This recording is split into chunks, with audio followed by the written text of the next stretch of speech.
A very beautiful morning to you listening to me this morning. This is Bigheart 92.1 FM, Asaba, the station that beats for you. I am Marvellous Akpenyi, and thank you for joining me this morning on the Daily Brief. And the Daily Brief is our weekly newspaper review program where we get to take a look at headlines that have made it to cover pages of national news papers, and we'll talk particularly about the major stories dominating the papers this morning. And this morning you'll see that politics is taking a very large share from the front pages. The opposition talking about a possible coalition ahead of 2027, and then we'll also talk about Osun governorship election, which is just days away, and security preparations are already at full throttle. So we'll be talking about that this morning. And then there's also a major development about electricity, and then the complaints about federal roads in Delta State. This one is particularly very close to home, the federal roads in Delta State. Well, it made it to the cover page of one of the papers this morning. So let's just get straight into the papers, and we'll be starting with the Daily Trust newspaper this morning. On the Daily Trust today, we have 2027 opposition revives coalition against Tinubu. 2027 opposition revives coalition against Tinubu. And you can find that on pages 4 and 5 of the Daily Trust newspaper. Also, we have NERC sacks Kaduna Electric Board over 456 billion naira debt. NERC sacks Kaduna Electric Board over 456 billion naira debt. And then we also have 17 bandits, 10 policemen killed in Zamfara. 17 bandits and 10 policemen killed in Zamfara. And we have how female students died on Lagos campus law school. How female students died on Lagos campus law school. And we have that on page 30 of the Daily Trust newspaper. And still on the Daily Trust, we have troops arrest kidnap syndicate commander, recover rifles and cash. Troops arrest kidnap syndicate commander, recover rifles and cash. And that's on page 7 of the Daily Trust newspaper. All right, and that's it from the Daily Trust. Moving on to The Guardian. On The Guardian, we have opposition kicks as state hike permits tighten campaign rules. Opposition kicks as state hike permits tighten campaign rules. A few weeks back, I saw this from one of the state governors announcing the price of campaign billboards and how much it's going to cost to even have campaign posters around the state. Well, opposition has been kicking as several states have been hiking the permit, so you cannot just go ahead and slash a poster somewhere to support your candidate. You have to actually request permit, and now that permit is being given at, well, a very interesting amount of money in some states. That's on page 6 of the Guardian newspaper. And also 2027, Atiku, Obi, Makinde, others may forge alliance against Tinubu. Sometime last year, this had also come up, and now it's coming up again, that Atiku, Obi, Makinde, others may forge alliance against Tinubu. And that's on the news page 3. And we also have 90 civil society groups urge National Assembly to withdraw foreign aid bill. 90 civil society groups urge National Assembly to withdraw foreign aid bill. And that's on page 3 of The Guardian. NERC takes over Kaduna Disco over 456.5 billion naira debt. NERC takes over Kaduna Distribution Company over 456.5 billion naira debt. And that's on the news page 3. We have Osun report reveals 29 deaths from 73 incidents ahead of polls. Osun report reveals 29 deaths from 73 incidents ahead of polls. And we have EU clarifies 2027 election rule as misreport. Reactions expose concerns. EU clarifies 2027 election rule as misreport, and reactions expose concerns. That's on the news page 6 of The Guardian. Also, still on The Guardian, we have Imo Nasarawa varsity lecturers embark on indefinite strike over unpaid entitlements. Imo Nasarawa varsity lecturers embark on indefinite strike over unpaid entitlements.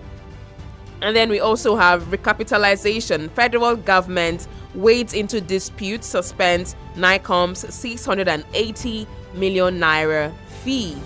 Recapitalization. Federal government wades into dispute, suspends NICOM's 680 million naira fee.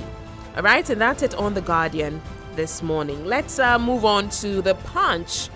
On The Punch today, we have Osun election. Sensitive materials arrive Osogbo. 30,000 core members mobilized. Sensitive materials arrive Osogbo. 30,000 core members mobilized. And that's on The Punch newspaper, pages 2 and 8. And it says soldiers guard Osun INEC office as 25,310 security personnel deployed for poll. And then we have Adeleke's wife leads protests against alleged arrest and violence. We also have CSOs, others raise fears over INEC's new results system. CSOs raise fear over INEC's new results system. And we have, away from that, recapitalization. Federal government orders NICOM to stop disputed fees. Recapitalization. Federal government orders NICOM to stop disputed fees. And that's on page 20 of The Punch. Still on The Punch, we have 7 states FCT borrow 355 billion naira in 3 months.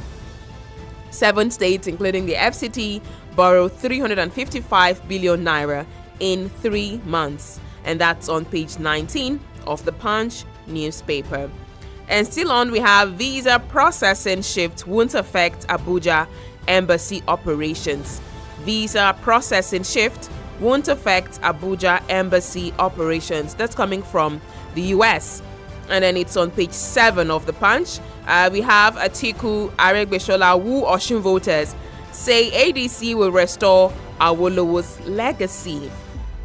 Atiku Aregbesola Osun voters, Atiku Aregbesola woo Osun voters, says ADC will restore Awolowo's legacy. 2027, opposition parties begin talks on single candidate. 2027, opposition parties begin talks on single candidate. And then we have Oyo pastor arrested for allegedly defrauding 18 members. Oyo pastor arrested for allegedly defrauding 18 members. Then we have Dangote NUPRC differ over second quarter crude supply. Dangote NUPRC differ over second quarter crude supply. And that's on page 20 of The Punch newspaper. Now let's move on to the Vanguard, where we have why we planned coup against Tinubu. Why we planned coup against Tinubu. That's coming from Cornel Maaji. It says why we planned coup against Tinubu. That's on page 5 of the Vanguard. Says he acted out of patriotism and a frustration with Nigeria. It also says we can't react now, case still in court. That's coming from the defense headquarters. All right, and still on Vanguard, we have recapitalization. Oyedele queries NICOM over payments into escrow account. That's on page 20 of the Vanguard. We have WAFCON shame. More reasons Tinubu should act fast on football. WAFCON shame. More reasons Tinubu should act fast on football. That's on page 14. And then we have Delta Federal Roads gridlock anguish as farmers, motorists groan. Delta Federal Roads gridlock anguish as farmers, motorists groan. And that's on page 12 We have Babangida Disu Osoba headline, Vanguard's 40-year chronology launch. That's on page 8 of the Vanguard newspaper. And still on Vanguard, we have 2027 Atiku Obi Duke's alliance exercise in futility. And this is coming from Tinubu's men. They are saying the Atiku Obi and Duke's 2027 alliance is an exercise in futility.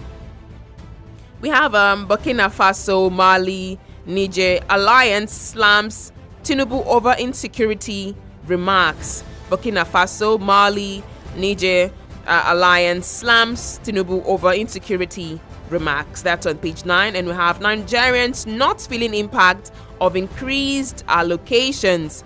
Nigerians not feeling the impact of increased allocations. That's on page 10. And then we have visa applications from Nigerians to South Africa double despite xenophobic attacks. This is coming from an envoy. It says visa applications from Nigerians to South Africa double despite xenophobic attacks. Coming from an envoy. And we have Atiku Mark Wu Oshun's voters as Aregbesola predicts victory for ADC. Atiku Mark Wu Oshun voters as Aregbesola predicts victory for ADC. And that's on page 21 of the Vanguard newspaper. And that's all the stories we'll be taking from Vanguard this morning. So we'll just talk a little about some of the headlines that I feel have grabbed my attention this morning. There were just so many of them, but I'm going to start with the matter of the coalition.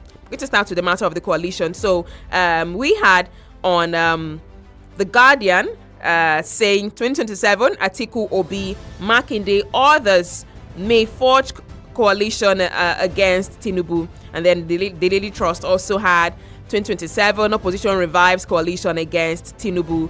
The Punch also reports 2027 opposition parties begin talks on single candidate. And then Vanguard also carries the reaction from the president's camp with the headline 2027 Atiku Obi Duke's alliance exercise in futility.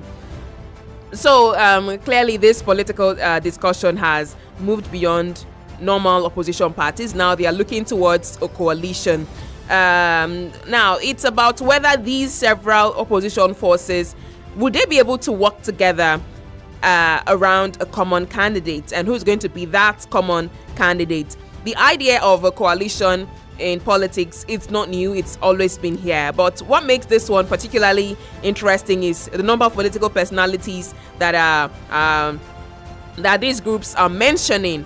They're talking about Atiku, they're talking about Obi, and all of that. And the question for me has, anytime this conversation about coalition is raised, the question for me is not usually, can the opposition come together? Can they agree on who should lead the coalition? Can they agree on one person? These are interesting takes, but my point has always been, if they succeed, what are they offering Nigerians?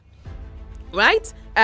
What exactly are you offering? It's more than saying we want to remove this government. What is the alternative? Are we getting better economic plan? Are we getting a better security plan? Are we getting better standard of living? I already talked about the economy, security, so many things. Electricity, would we get it better from you? What are you going to do differently? What are your plans to make it better? It's not enough to just say you're coming together to unseat the president. He's going to lose. You want Nigerians to support you. What are you offering to Nigerians? I think at this point, Nigerians should move beyond voting personalities. Don't just vote because, oh, you like this person, his name sounds cool, he has been contesting for this role for a while, maybe let's just give him a chance. It's not about that.